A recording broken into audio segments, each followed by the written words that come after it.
na go say nkofo a omukura no omunye party fo a yebeto omukura no no mumum se so kura mo gide we mukura se wono gidu no okay a omukura eka eboy omo anomo nye pure party da omunye party fo kura kura amukoto omo ha no they are pure technocrats no mo fail omo atinka mama say for us exactly adina mo party ni ye mu say I'm telling you ya mama kwaba aha e Ashanti Media na NPP premise no e de asema papa said ya ensem bi pie ye 2023 ni mu no sanso na we no so nsem bi apie firi mu aba enya asem kotua secret obi anim afa yonko hu bia no na o jemu de agu ho wan hwe mpo se secret ne beta na chi nipa ni image anase de no anso o jemu gu ho saa eno na ama manfo binim kure ka se anhwe ya after election no said on person mo kom hu bom na be ye den na mayen konsem ni mu eye message a ken wahini Agyapong ade nampa ne se grassroots no bra party ni ba ba mu no o manteno mo anhwe grassroots no so obi hia mboa obi hia adwuma ne den kora na omom kurokura positions no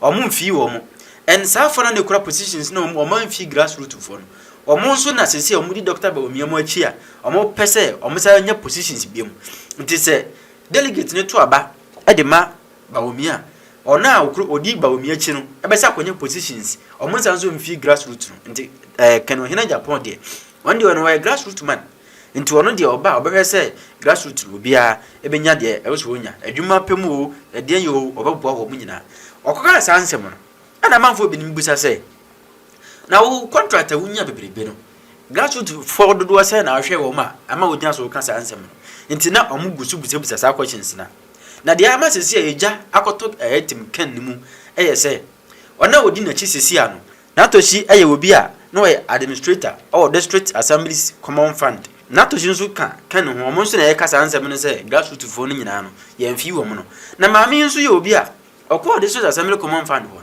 wonya sika ye de sika kora ma na se on fa nko assemblies na maami atranso enti se maami ne transfer na fi assemblies common fund wa se ba na district bia nya de ye na dwuma no omunya na de menti ase no se enti nsem we nyina hyehyɛ manfoto o ma anka enne na maami na kodu obi achi a wo yi nsem pie afi no nso be yi nsem pie so ba me we nso ne de no ana manfo de we aso ase no so ne ye bɔ na chi saa se eni kwa so kan bi da se obi amoa obi na ono ko hye de so assembly ho no sika onya eni padodo sai e na obo a wo mo yemfa ono ne de nto nche na afi yenko papa we so papa we edindi Titus Glover na Titus Glover nso na akufado de ne ko hye ye baako na wokọ ye no oboa ma ofa parties fo ni bi ede omko hihye adwuma ni ma omkyere mu a nipa ofa omko na ombro 100 eno ache efiri ho no de no ye ni deputy akyere wono nso ne beye eye CEO deputy na obeye panyi na efe na aboagyegedu na no ye deputy to Titus Glover no wono nso ye MPP ni afi Titus Glover ne ko ye wona ono Titus ne fa wo mu ano mo ye MPP fo no aboagyegedu a wono nso ne ye deputy no ebeye mean yes you no say I stand to be corrected or no ebe ye panyi no now MPP for na wo mu a Titus no adi nkan afa wo mu nyina no wayi wo mu nyina adi enso ene abojejedu enso adi kan achi a wo nyina ebo entoa eye campaign say party grassroots no amanfo bi no former appointees no bi anhwe grassroots no amammo madwuma anye na omonto abama ken na ken badia omu nyina benya fili abra papa nso ka ho bi nti se wono nso kan ba obenya position already no nso position ya wudi nkanya ya no di party for bi nso adi nti ba sa ade a na ayete se sofo a operative entampe ho nso do na dwoa na watwi ni mi nti asa amasisi a kan Agyapong nko ofo ne de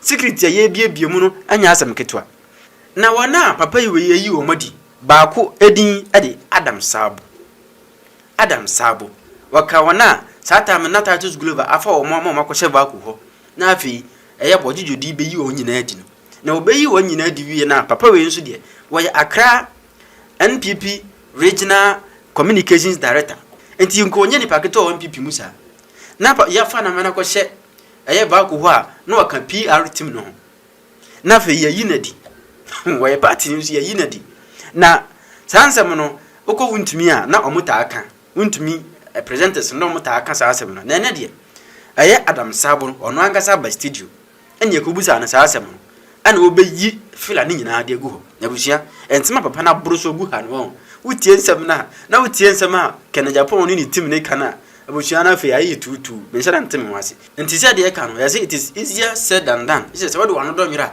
ebi ngɔ nti kene na Japan ni team no ona di na chi especially aboagyegedu ne na atoshi mu no omo dɔ ma no na ɛdɔ nwire anase sɛ anase ne korɛ ɛna omo ka no de omo ka no mba omo betumi ayɛ ana ma yɛntie bia na fe wafa adwenkyerɛ to comment section aso campaign no a ɛkɔ no one of honorable kan Agyapong ne nsɛm wɔ ne nkrɔfo kan ɔmo na mo ka ɛyɛ digya ɛna yɛba ya ma party fo adwuma ɛna slot yɛtɔn maamo ɛna yɛfa nkrɔfo adwuma nti yɛba onipa baako odi honorable kan Agyapong akyi na ɔka saa asɛm ni bi ɛyi owura aboagyegedu na owura aboagyegedu no honorable Titus Global efi Vaco ano ye CEO fi ho bɛyɛ CEO for ɔbɛyɛ Greater Accra Regional Minister no ɔno ɛna mampani Akufo-Addo agini kosi Titus anaimu ɔkɔɔyɛ no Titus ɛkɔ ho later part of Nana Akufo-Addo aban no but otimi bɔ no homɔden ɛfa nipa bɛyɛ 100 adwumam ɛwɔ Vaco ho na papa yi ka ho yɛ frɛ no Ura Adam Sabo ɔna yɛ NPP Greater Accra Regional Communication Director Ura aboagyegedu ɛkɔ ho no okoyi nipa 100 na dia na Ura Adam Sabo ɛka ho na new adubiase organizer ɛka ho wanhwɛ sɛ even party penny to say Regional Communication Director kora ka ho oyi omo adi mo kɔtena fi no wi a na odionabo kan Agyapong akyi na omo nam sɛ MPP for buy no omo amankrofo adwuma nti ono na eba ababe mankrofo adwuma asemi makan na de eme de sɛ Ura Adam Sabo na kasa aba fi mu sa mi twa ntrato ne so a o ha sɛ no cross na American so a ɛna o ha Ura Adam Sabo me jinsi nkrofo afro sɛ maka wa asɛm o ha da ya frame ɛna de wo kan no kra no ɛno an because I wo hwɛ a yewura Titus Global Summit no so am sorry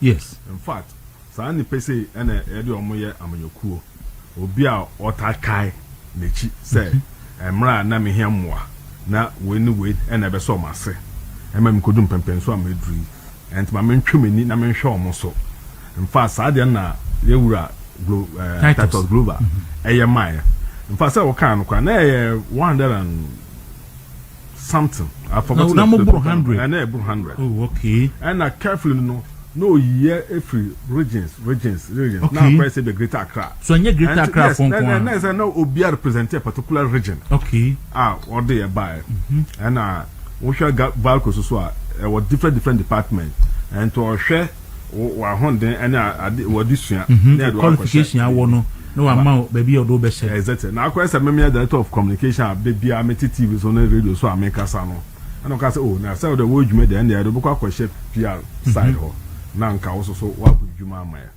in fact the painful thing is say we call Valco Valco institution me ogide say nka say many state institutions enkwasua enfru omonchan omo a particular culture bi say fa we djuma en fa ono onimnie omo so omo school omo do bekọ okay na amount tie see emo hu say the company no ete ene company no nhihye and they said that in fact time I name teach you Quran I have never been to school around 6 by the time I shall see a job of alcohol by 6 in I'm your office because it's part of the rules no in fact to Franco to a large extent my nume who say me call Valco because my so bibi I feel honum I me gide pan say my bro bom no e bet me aboa me papa dachi na mom cut the whole matter short me say time you were Titus Global one year regional minister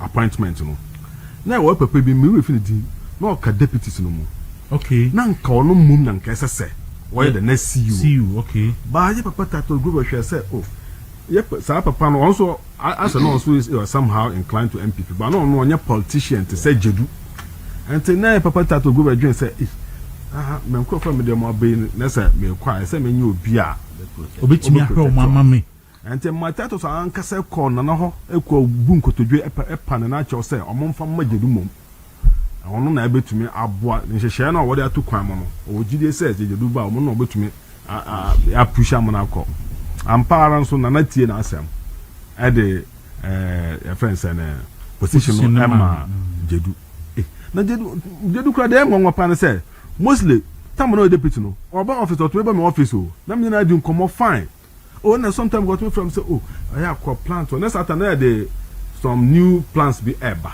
and they do ho dwuma na say yeah no akosro mo no one hu dey ekoso until like I had some kind of rapport with one and na akọ oh yeah programs kwa na akọ gino phones actor man no nyoma I don't know that all this one no me hu meeting and na o ye can say na be see you na fuso we there oh no anya easy na me dwen say we there if nipa yeah ama some of the one say la akọ say ya nyina no me panyin me na me regional officer and na nkan no ana me no most no me nya obi a meta hwahwa samete me nim de ekoso ba na akọ say nkan no ma nya acha say etietie enti we ba me office director de ekoso ni o one time so ka akoma kuto wi one dey say bia ya ba efiri abamu na bi betumi abansa ya ba wa abamu na me ndwen sa de no kra na ne pekora akọ na wo isu asaba ne mo sa de no ba na eba bi mu ha ensa se me bom di ente bedu bebi ama mpanyimfo bi ko ayimi aso tre se de ekoso nie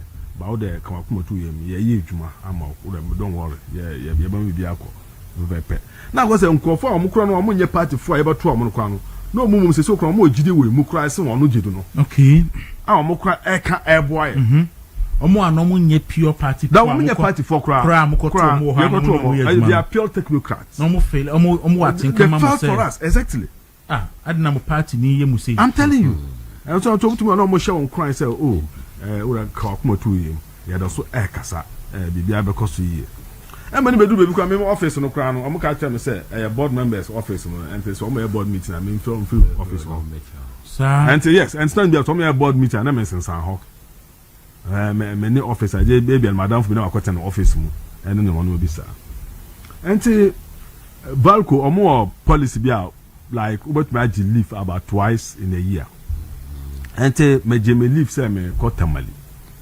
aba and I wo ko from mama allowance bi ama odu atu kwan no no and o mama allowance for fair no say o ma crab no ya ja kwan farewell enti me call me leave now just about 2 weeks time and I mean a test message say the AC ni but unfortunately me so me din ka ho bi ye made hey I'm telling you it was very bad when be I don't know nyame in fact so we jide wo nyame mu a they be like everything comes in them na amma ma kuma into that much na kwa say I was already prepared for it oh when I me catch and no so na me direct boss and I'm say oh the ABC be nyame at least ya de nyame say obi anhwere no nkwa na say bibisa no and ya de nyame say and also okay so me free akra ne ba memra na no mo bi wo ha say o mo fa ma me and other things me man see ho bi nkra me free akra ba man see ho bio and to me call so am ta from kra say benefit bi ho na say me kwaje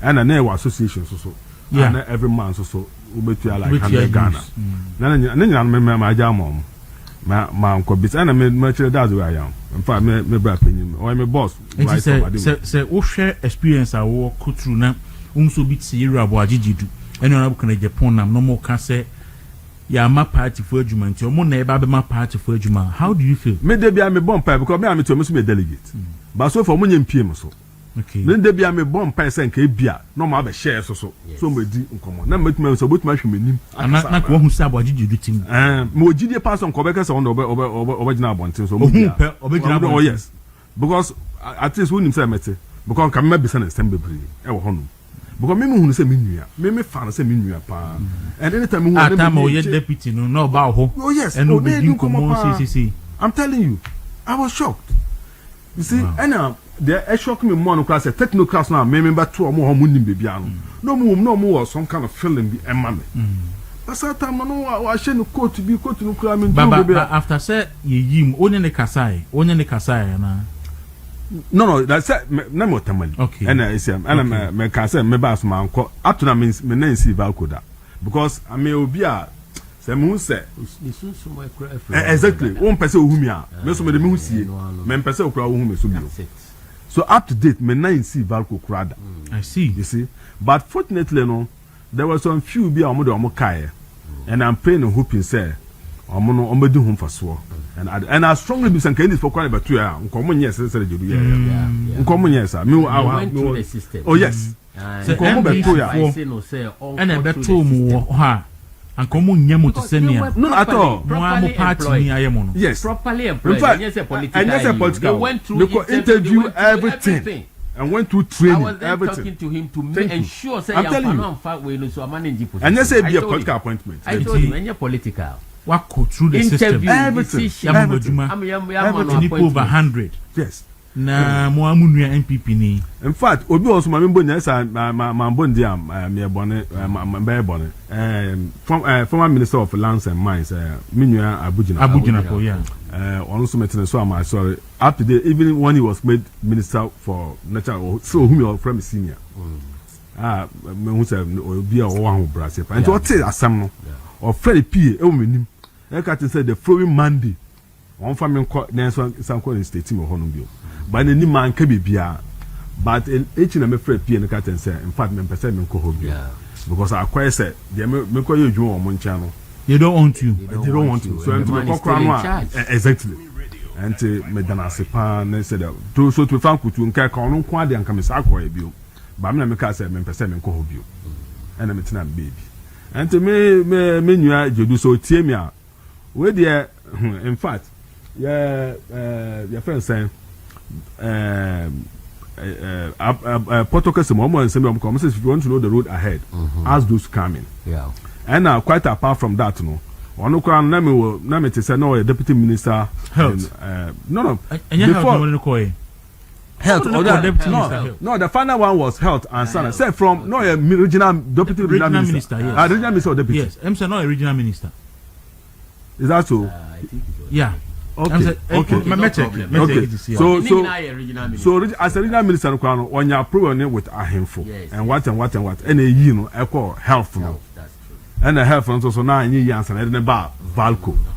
So at least in case we learn something from these two places, you know. I will say yes, no. I like what sort of kind of say. I mean, it doesn't pay. Say about mount. I mean that kind of things. I mean, it doesn't pay. No, former regional minister for Western North region. Western North, okay, no, very good. And from Western North, now call health. From health, and San Oba Valco as deputy. Titles commanding. In fact, there was somebody who was more qualified, and that person was also tilted towards us. That was the decision from the president. And then honorable titles. Which Adrian Papa no felt exactly. Here party near. Obetumi share party for exactly. And no ba mo no be yimwed. Nti if you say yimwed, no share titles. Oh my share and then okay. In fact, one of them be like he also feels bad. And then on the time who was sharing crying. Say I mean there's still a lot ahead of us. And to me I met you crying time I not call for national organizer. I was part of, in fact I was more or less like a campaign director. This time round, me kumakura Moses abo ebe meet me catch we need to meet. We me do pan but we need me principle. Manya I me support ma obi. There's no way. And so they meet me as a member empire ma nyame emboa but I'm working with Honorable Titles Mover. And I want to reinstate emphatically say, I am part of the Titles campaigns team, regardless of whatever. No, because Obi there was and then Titles has also indicated to me, say, he's not somebody who forgets. Okay, so me no we on this no. Edidija, yedidia jamo, ya mamu he, entimina me bamu abeye yi no. Na mama party for adwuma na mama bie enwuma na party for ne ye dekuba nwa nam ne ye hinam no with the experience I want and you see yomo ka say Bawumia cross as a say akufo other points nyina aso mu nyina ye Bawumia na ya appoint yomo enti Bawumia e na ono ne crofo agidi agyan crofo apampam crofo na yesi we ye nipa or ye almost like a right hand man to Honorable Agyapong in his campaign or ye delegate. And now we are delegate for so 80. Exactly. What do you have to say? My main clear because that's a perception out there. And I mostly mean your opinion so and I'm a campaign or taxes answer. Men will apply for MC position. Or apply for Ayawaso North and I must apply for Ayawaso East. Fortunately for us, the vetting committees clear recommend for the MC position. Emma, His Excellency, the former Vice President of the Republic of Ghana, Alhaji Dr. Mahmoud Bawumia e frame e congratulate me. An indication say no like he wasn't part of the decision that was made later no because no na adwumo manya position na wi. But the and as that time no tun na ma me ewu ya no. And na me ne constituency executives omo ba me chen including one of them are not to contest me. And men nyina kwa chia Dr. Bawumia as the incoming MC. The following morning. Okay. And they give me white dog. So what shows that Dr. Bawumia was part of this decision? I mean, it's a clear indication say nka ono ne pa nka ya bobo edin nka ya na as MCs and the rest. So mpamacho pi we nya about 20 na America no and obi a oni me pa no say me the main control the AC ya no and quite apart from that ya say woni mu wu a hwe na and so omo na mo ka say omba me kwofo adwuma na na akufo tama na ote so na Dr. Bawumia vice president no na omo na ma nkofo adwuma no mpawacho pi ne chame na odi nechi ye wura jedu ono nam no mete ha as the original director of communications and I challenge him say bi asasema make say try me ojide pass oba mo on the platform am on so aka na office crab manakasa exactly say me because we are waiting for him. No exactly I'm so worried. Yeah. Oh no yes and next MPP director communication for Greater Accra we are unemployed and on because of in fact on a course is adian so and now him and there me ya pan kwa say nka yo bia onim bra ma bre na oyi mi die kwa nka ha ma adwen but ono onim and most often the not on mono kwa no and san on kwa bebe pie like abaye party ade no na at the grass we are adwuma ache me am to say me come am aboko asem achewa in fact you will not believe it at a point in time me fan for 6 say my can see you those days na me tia pa for 6 me count 7 and me ko brim north so time no na ye papa bi ye be friend no Vito so ahenkra and to kofo ba abamu 2000 no men ye na DC so mo kan na ye mame dokono no contest e honum sata na any NCP before eye alliance no and na echinie e ba about when they be contest and that time no the then minority leader something ohine Agyapong no so e contest wo honum and to omo catch ye candidate say so nkro bi ho manem room so room omo and other things you can imagine me body and I be who me say me organize nkrofo yam leading nko sa krom no me organize and enya so enya machofo enya din keke enya ma boy dey won hia say obey macho no exactly and GD boys we understand that I'm telling you me GD person the big no for hwa on be cast and me make and me leading nko all the villages and ye wuro osaf map kra e tie yanka e ka so ono so na person so be boy friend nkwanta oho so omo ha na adwen am pass ye wuro mu na so mocho bi aye barrier ohonu Ojibro Nima boy Ojibro papa once I hit you to pain I see I'm telling you we Nima guys and in fact the cry eto me penny Nima say na baby na no go area for MPP want to me share MPP this say some mo aka na because I tell me bi Nima for 8 years and they will tell even the NDC up now they talk about it that time maybe the first person I'm introducing in fact Greater Accra, but maybe because you shall see what I'm and I'm about Greater, but keep fit in Greater Accra. Many the first person I'm introduced keep fit. We're party. And now up to now, I also is keep fit. Most are very strong, you know.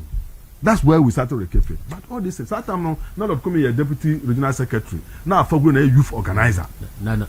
Yes, and friend Jake, and I said I see the chairman. I forgot it. And friend said, Almighty regional secretary. Oh. Ni Aitebo. What makes it? And secretary. Jake, a very good organizer. No. Deputy organizer. No, then he's youth organizer. No, youth organizer. Sorry, Mohammed Kwe organizer. Mohammed Kwe. Now for youth organizer. Now Mohammed Kwe organizer. Exactly. Yes. Now Jake in your chairman. You see? All right. So it means that you have come from far. No, very far. And me come one you read no won't hear me. And Satan let me no. Because he was not part of us. Just at like all. His boss. Until 2000. Now the boss who wants to be president. Yes, exactly. until 2000 na ono ohinia can say Agyapong ne ye nim no babia 2000 na ye ho no in fact Christian church Agyapong kra kan wasem na say Christian church I was in the regional youth organizer as far back as 2000 there he sits na Christian church and in Dubre Jacob Bechebelampi no je la course I see 2000 election in fact ono use one mark card bi ma men kan asem bi a wan so ho be duru no can say wine da be na obai 92 ye hu no 96 ye hu no 2000 moko 90 sunyane 98 kura oni nyina 98 kura kan there be on kan ho na nyina ye wo sunyane as party constituency record bi ha me bia me ntiso obi aka na obedwum da en na me ka tem bia ya me ka no ade we be na me ka because e baby ade na ekoduru no e say en kan nsem 95.9 sa cars no na about 2016 sa use cars no na nyo no to e na ye kere Japan stock and your sort of say 96 cars was saying one to back okra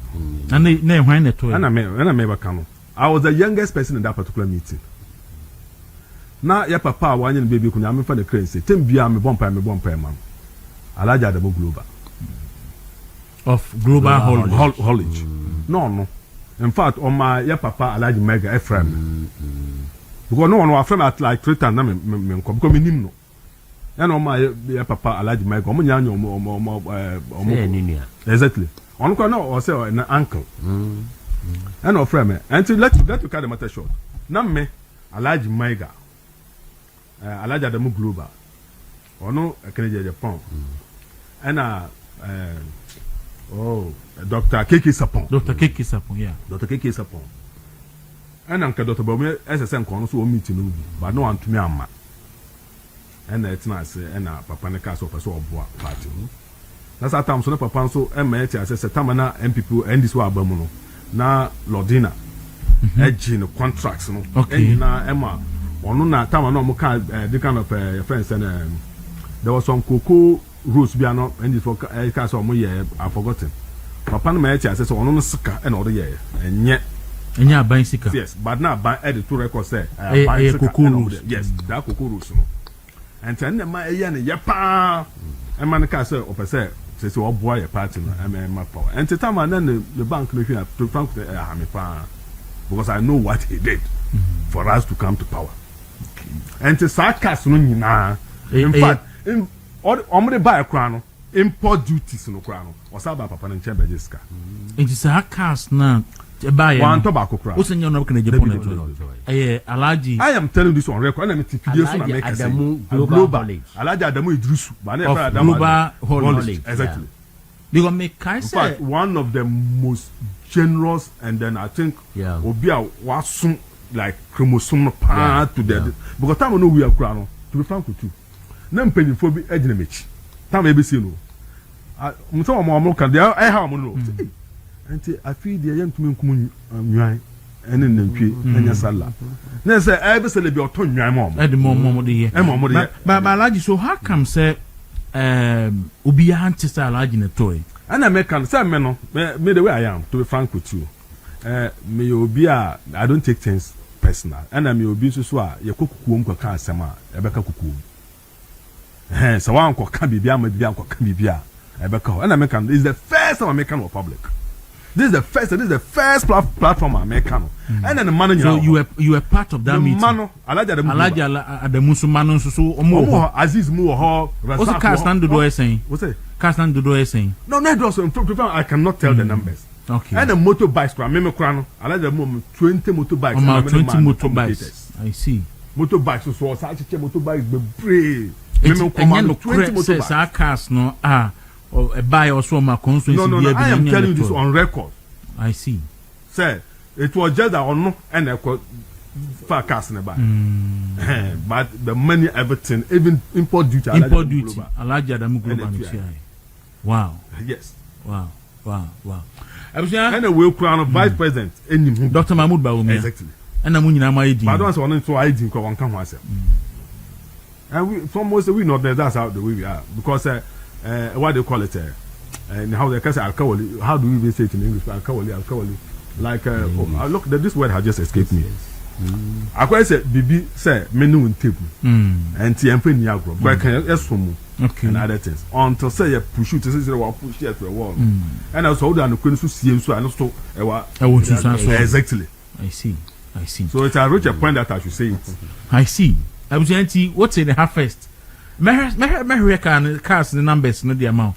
The number of cars a bar, Sabrina. I think the cars of S about 96 or so. But woman say workshop James.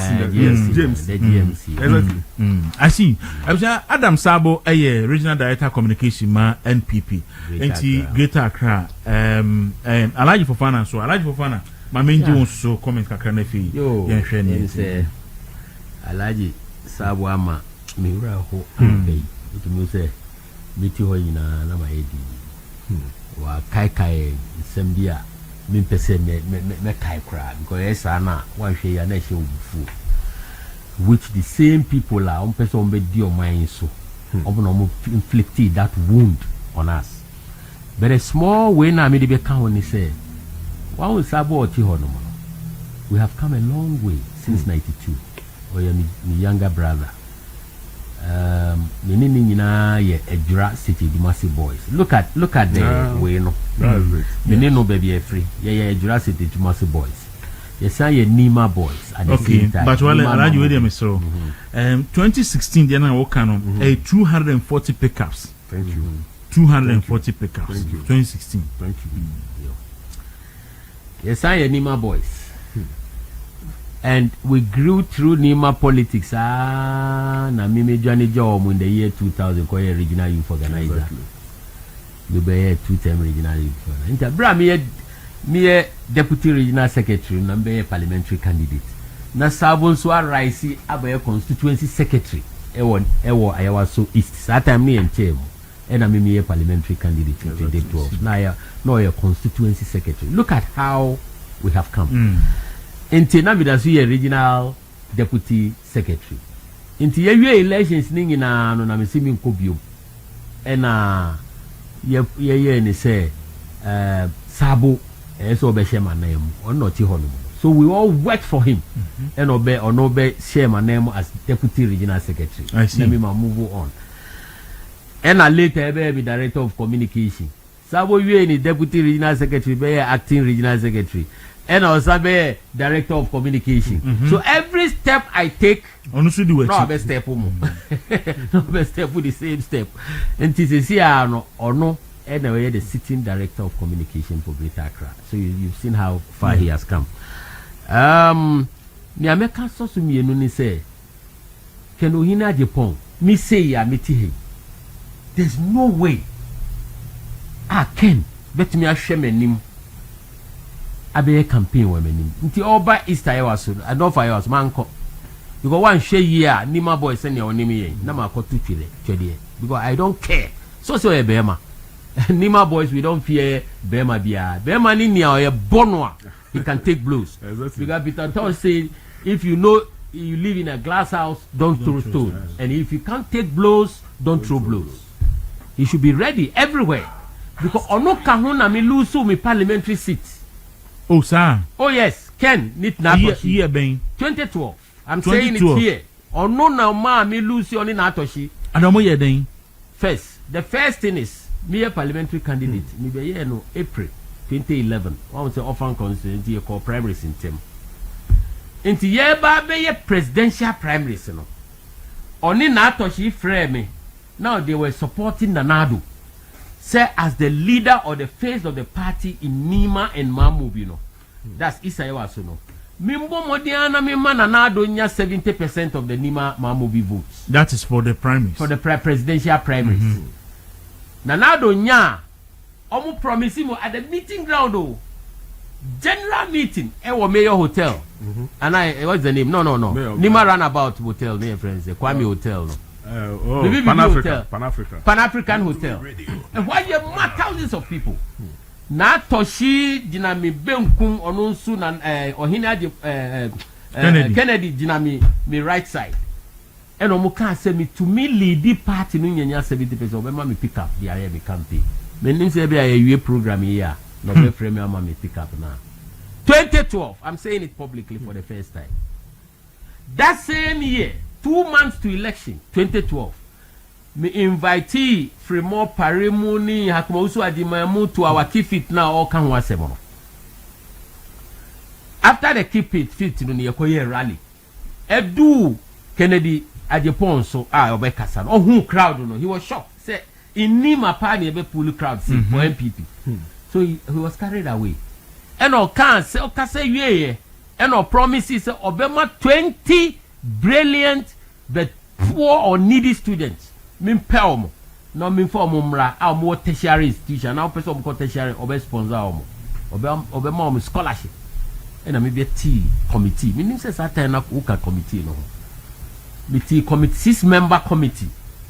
Man from me one as parliamentary candidate because me person be influence. Okay.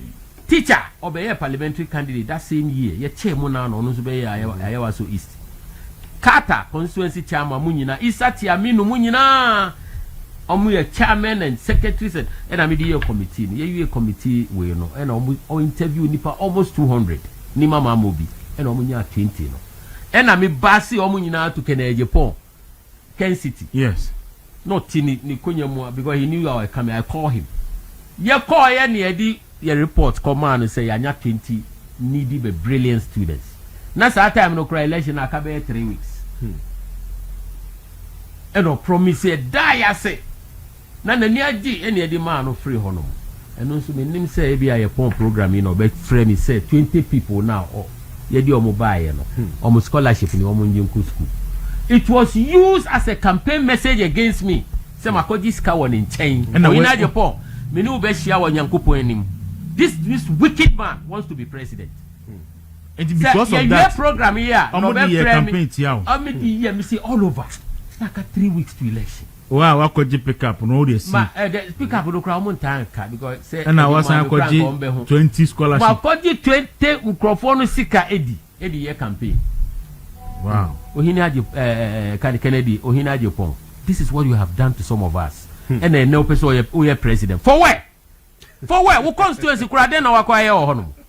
Uwo ye kan say tembia and I mean wo sika and I mean wo companies. Baako kura new constituency. Where do you musu for 24 years? Won ferry kura say who kasa asemi. Who need toilet, public toilet, KVIP kura who need bi wo. Ye kan say asin and up say the president. Ntro companies never exist. All the companies he's talking about. In fact, Yakoya expose near existing so a tremble 10 years ago. Yes, Coastal no videos. Yakoya ni nyina. Only Capre. Sikonya nyina ya MPP mu. MPP adaroma kufuo ni nanado ni Bawumia mu adaroma. Ene waye nipa. Ukase contract na yedi ma nyina no ye chema party for across the country all constituencies. Anka nyina ye nye yi. Wonkwa na wujie. Ena uwie nso a na obeye ye kan say edi wa ye board chairman of Ghana Gas. Ye di oyiri nso abeye board chairman of Shippers Authority, Ghana Shippers Authority. Aden Woma lifty oil in this country. Woma awom lifty oil. Anybody na wa party mu. Nipa hin na wabo mu. I have told almost this country. Min ko be bia delegate bia ka say ono no ma me adwuma. Na adwuma no e ko udi ma Rwanda for na Burundi for. E na obetanto udi etem bia ntro ni ntem didie. E na opese odidi president. Not over some of us. Because we have toiled in this party. We have toiled. Ya bre ansa na uba be join party. Ye da so bre esa se nya hwe. Yensu ye wo busia. Ye wo nuanum ena ye wanamfo. They are looking up to us. We die wie ni wo nkrofo sikamu ni we mu nyina nya positions in this party. Omu nya positions akese na so ye be ka appointees na mu nyina mo yi mu ho afrim. All of you say enye ye kan say Kwabena Agyapong kwa na meka say onya appointment under Nanadoa. Mu nyina you are ministers, you are board chairman, you are contractors, you are deputy ministers, you are national security ministers, and then mo na mo ka say obi a oti ni baby as vice president. And amu pese mu di we ni nyina akoguni. Delegates, I'm begging of you this Saturday. Let's go for the right candidate.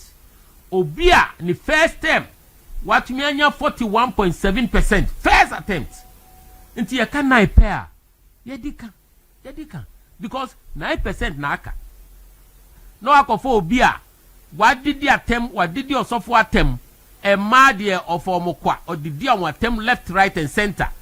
Ahimfo okrom ha. Asofo a wadidi on atem egwo mo anim ase. Mukofa no candidate afi no obe starting from 0. Dabe no obe do 41.7 His Excellency Dr. Alhaji Mahmoud Manyaye and sana wa cross 50. And more so ye hu say ono no o ye stooge. NDC na planting no ewo ye mu. Omu sponsor the campaign. Omu no omu man iska the campaign.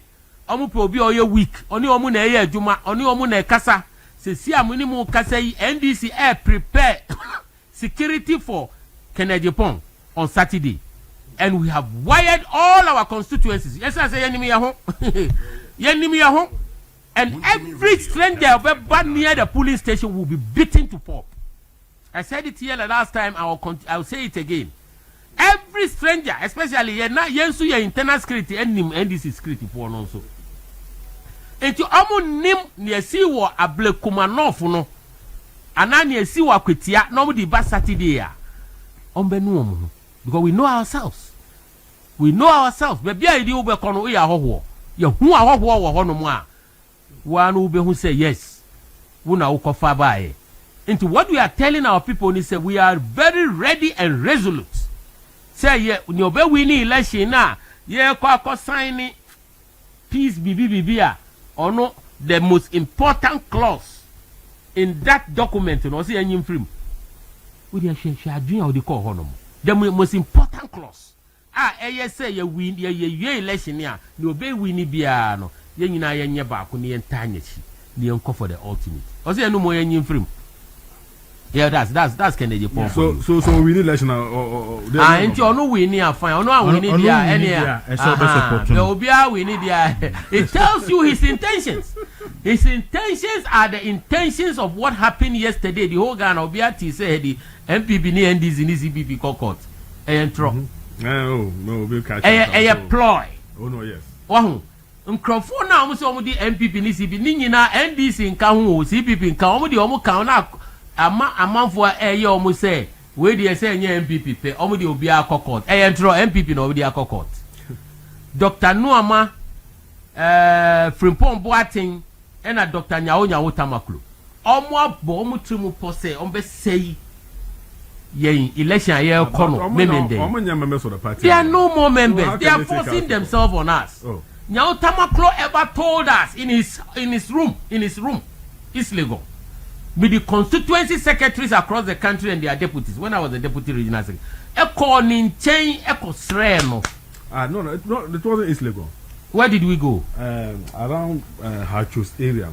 It was a newly developed area. Yes, when we went. I was there. Then I begged him. I told him I was coming with you people. I think you went some. I was there. Yes. I was there. Say me who say me godfather. I never knew say or your godfather time be a me dinner. He's part of my godfather. Ni I see kwemu ni wemu. Your friends Ajiri blanks him. Any your call in chain. Opamu your free in a fee. Yes, starting kasa na ozi into sorry ko. Na ye nim say blood is thicker than water na. That's what he told us. Say Ibrahim Mama na sheno. Ibrahim Mama ye niba. The sister Banti. He told us this. I'm saying it on air. National television. Nyawo Tamaklo say, no, the ye party air call. And on another network, we catch Obi, and the calls that came, I thank God. So Obi Eji Tumu. Obi Eji Tumu ni amikaya no. The facts are we are doctor. All of them too are doctors. So. Doctor say. Dr. Nyawo Tamaklo, Dr. Frimpong Boateng, Dr. Nuama, doctor. But enu ntrese omo ni party mu eduma ni party mu abakosem ni party mu we chair me for fun and it here. Because I worked in the party. They never worked in the party. They have never been polling station executive, area coordinators, constituency executive, regional executive or national executive. But many we've gone through the mill. So we understand the party and the party constitution and even maybe the national constitution more than them. Near what they are asking for, relief na when omo the Supreme Court no. Omo refi say last year we kept expanding our electoral college. Yeah. We went to Legon. we pass through due process. And your tables as and a party for across the country who were duly elected constitutionally to come and endorse or reject the FSA anybody. And then minimum can say all former executives ever to aba. Omunti kromana. Say pa yenye say yenye omunti kroma omuntia say all former parliamentary candidates ever to aba. All former regional and national officers constituencies ever to aba. Into omunim say ya increase your electoral college no by why? And eventually so almost nanka yemmo bia carloading member bia enkoto aba ebe yesa onim nipa omuye MPP fo a omo afa esumu ase akodi NDC card onim NDC fo akofa esumu ase akodi MPP card na obuemu sa na ombe yi candidate a wo mpe but NDC fo bie mu no mo san tum me do hono mo me kan ni na was that station omo say ya bie mu no. And I said, oh, that was before 2016 election. Open fire. I'm Koyan, sir. Koyania will be designing Otamaklu. And now, report Boating, Chair Omono. Omukoya, it went against them. They lost heavily in 2016. As I say, your crop when you now call shame. Echo two Obama wrong candidates, parliamentary candidates, and they lost heavily. The next election or they close it again. Because baby I know say ban electoral reforms in this country. We have always been the leading in every electoral reform ya Ghana and this in favor akukra mai. Yenina from electoral commission. Until we understand the democratic way now omo person omo kire no. Why it's not about doctorate degree akukra o. Purely party work. And you'll be out party a Juma so tini constitution I say or tini bibi I say a year Juma party no. So what we are saying is say Mumbongu MPP4 the Omodi Court no Enkosia ga court Krabe was just last year we expanded the electoral college once again and we are here ready for 31st January to elect the presidential candidate who has been so marketed for 16 years. He was running mate, and for 8 years he was vice president. Nipa say, na ya you akotin sin chain, ni akofa hwan aba. Na nka ade ni amfa president Kufuor ansin chain after 96. Yamfa na nado ansin chain after 2008 election on so one win. Yeni manu call 3 times, Yema Kufuor call 2 times. Ema NDC for crab eswaye. Because everything they learn from us. Atamos ba 2008 you can say 2001 no omo dinu ba 2004 wanya omo sa dinu ba 2008 and these same people are telling you to change your candidate. Even the sitting president who was vice president for 4.5 years and then he finished you can say Mills term no 4 years and esabe we need 2012 election wagadri kwan so election na ya wiamano up to today I will say it everywhere because we saw what transpired at the Supreme Court. We saw the exposés was Supreme Court. Now so Ghana assumed you know you see to us so now all lose 2012 and I say any panokra na all lose poto as sitting president and vice president you know you did know about 20 NDC for the new about 2020 or sa lose ye almost the new about 2024 and the day na assistant and here kaza Bawumia de yin chinche. All right. And the American says Saturday go and do the needful. Okay. Vote for the man of the moment. Nipa obetu yako pritu mi no e dia breye. Let's vote for him. Na Ghana and sanfa ni tuma fanfra and yes baby Ghana nama enei. I prefer to live under a government dollar ye 16 cedis. But me todo kunu 3 cedis ni 5 cedis. I prefer to be under a government dollar 16 cedis. Me to milk 7 cedis. Na enye 12 cedis.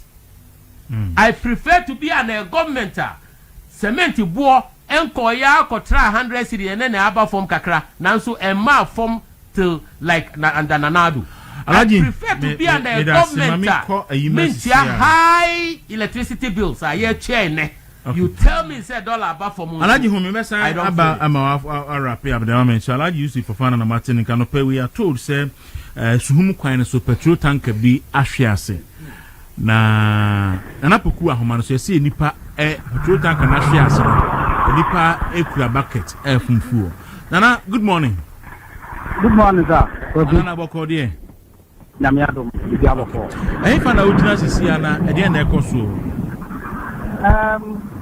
the back yard for these people if you are your Okanta baby azu wait ni wona Okanta Suhum Utawem stretch no Kumasi road ne so baby udua after in Sawem overhead no baby man don't far no e de na ekoso form o sane form over the drone baby amode ifidie jesu ya car takete na e follow no udua also ko teke wo azo no ni ehun se wafa nyoma ma na bro so ana se nyoma na bro so na abanya digidi kakra ka ho no kakra na ho na poor tanker adane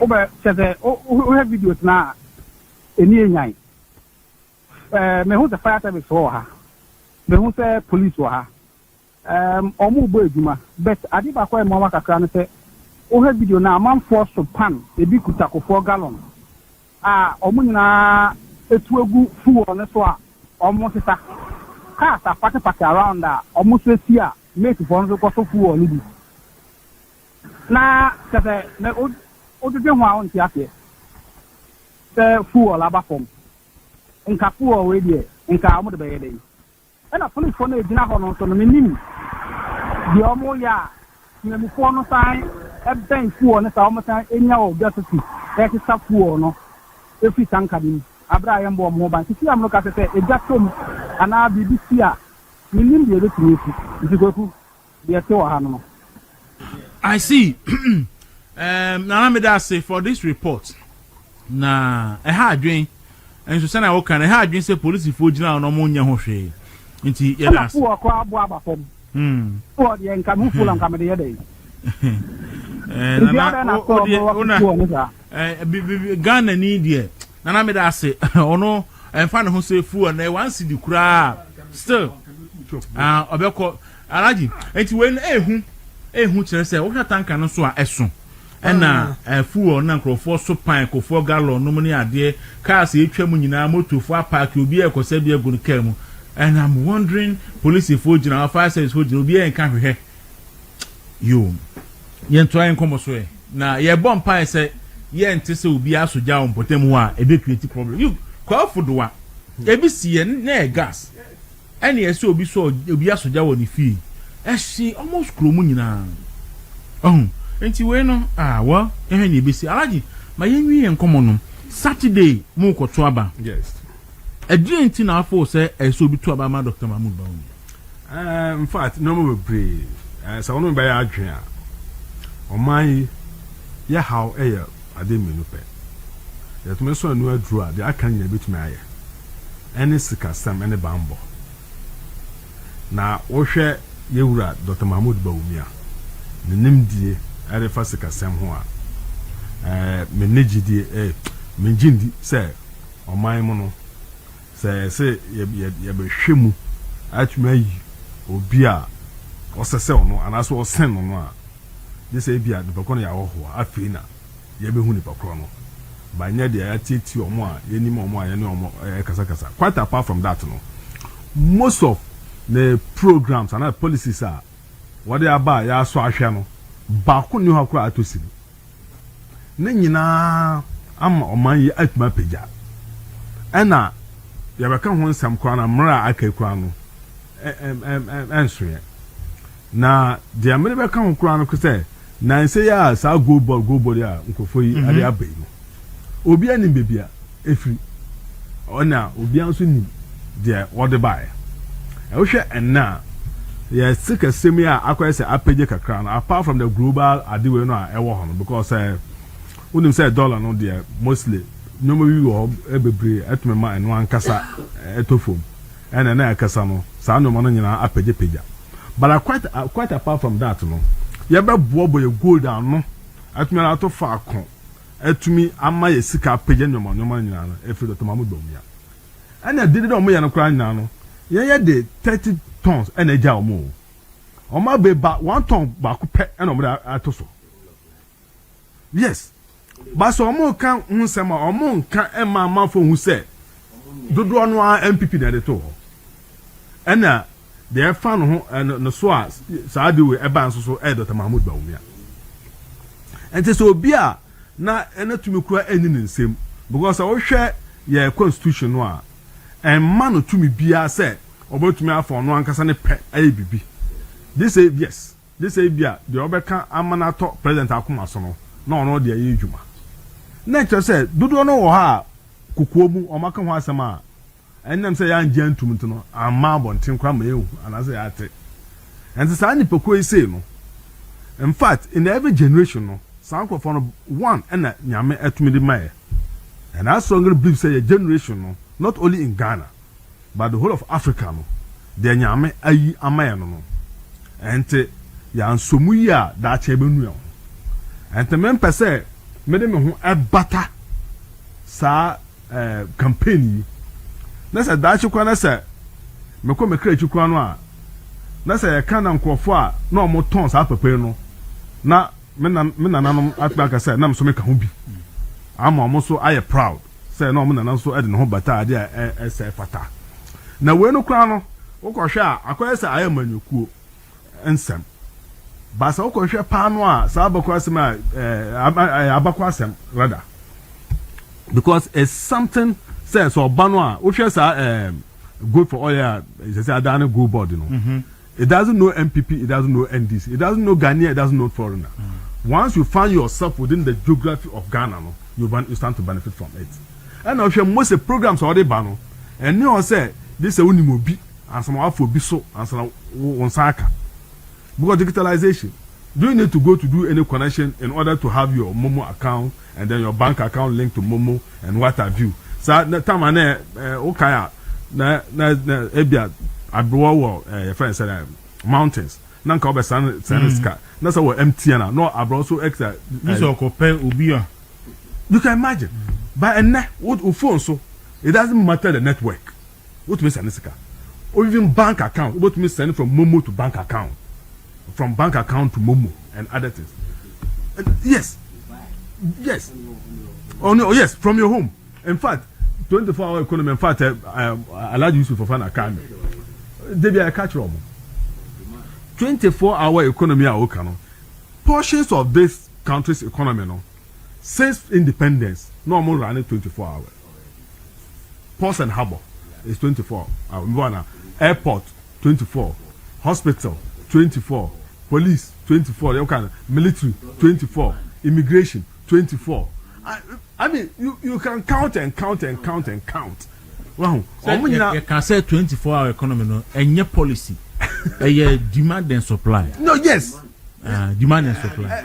And that is it. And maybe the Dr. Mahmoud Bawumia one na menu opinion Yusuf I can be. So men narrow I do an delegates on child. Said okay, he's been tried and tested. And for the first time in the history of our country, one vice both MPP and DC. And I stand to challenge here. He's the only vice president. What me I say with the boss for 8 years will be anti-BB. I think Onuni Alhaji Aliyu Muhammad. No, Alhaji Aliyu Muhammad, some along the line, no for you. Okay. Get the later part. All right. So, I also answer for them. Yes. Although no, so very quiet and cool, but somewhere along the line, he had to voice out. For 8 years as running mate, 8 years as vice president, not even once. Not even once. No corruption scandal. Nothing. So, sir, one for we, one do it, and quite apart from that. In some Huna and Kaindis for back half on Yama can be. Omuni are different from Becabio. So, but Nkano, it's good to say. I feel never power. Exactly. Medasi. I was Radam Sabo, a director communication man, NPP Greater Accra region. Alhaji, 1 minute. Yo, 1 minute there. Let me say, me Kasami earlier statement. Say we can't be about pick up or see 70%. Yeah. Can I get 70% I would be my media campaign as parliamentary candidate in 2012. Me 83%. So pick up mama. Obama pick up. And on your 83. So pick up number. Pick up number. Me say you about this ebe or the abegina abonti me see anama go trem. Enti me aye kan say yenuanom mesremo. Baby aye dui e ni brasem.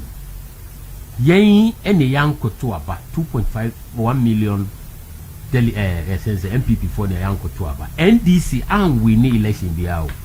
The same vote omunya no 2020 the same vote no musanya no 2024 amudi ba abemo enu kire wo say Ghana for nim pefe say so mo bu free MPP because of near COVID ni Ukrainian war with dia ebedi yenti no it did the whole world economy obia suffered every single president COVID ni Ukrainian war betu na oti ekonya no so lost the next election and ayensu ya lose nanso se ni pay ebo duma onu kwa as vice president se ni asabo kan ye no oni ahondi bia o Bawumia onye president do eya na edi no susu president.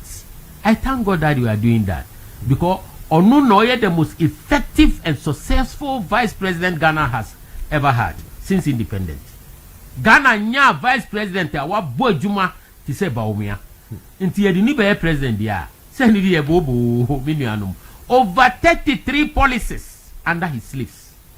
Gold for oil, gold for reserve, can you say drone for medical delivery, one constituency, one ambulance. 33 policies are Ghana that's what the home for so Bawumia and Yadiaba. Into Mumian piano, non koye president. Ni ensha mwa dia ebisi wo kromha.